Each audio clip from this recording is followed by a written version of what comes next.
speaker. When I was much younger, I've been involved in media. I ran my own independent media magazine and online service for a regional voice for the North.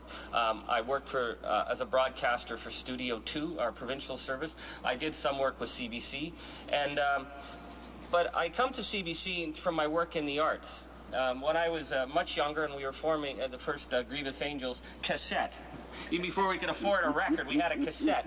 And we had this idea that if we got this cassette to Stuart McLean, that he would play it on the radio, a cassette. And he did.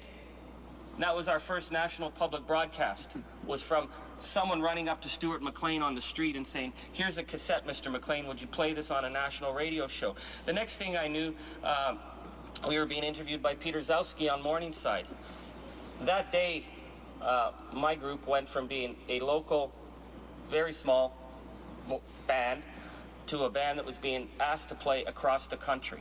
And I'm saying this not to brag, but to say there is no other broadcaster in the country where it would be possible for an act that's completely unknown to be played once on radio and then to be invited to be coming to Vancouver, to Winnipeg, to Edmonton, to come out west right across the country because people heard it, because people identified with it. And that has been the role of CBC right across this country in terms of creating voices for new artists, new writers, new thinkers, who when they are interviewed, whether it was by Zowski in the old days or even today, Jean Gameshi's Q or any of the other programs, that people hear that and they feel they're part of this conversation.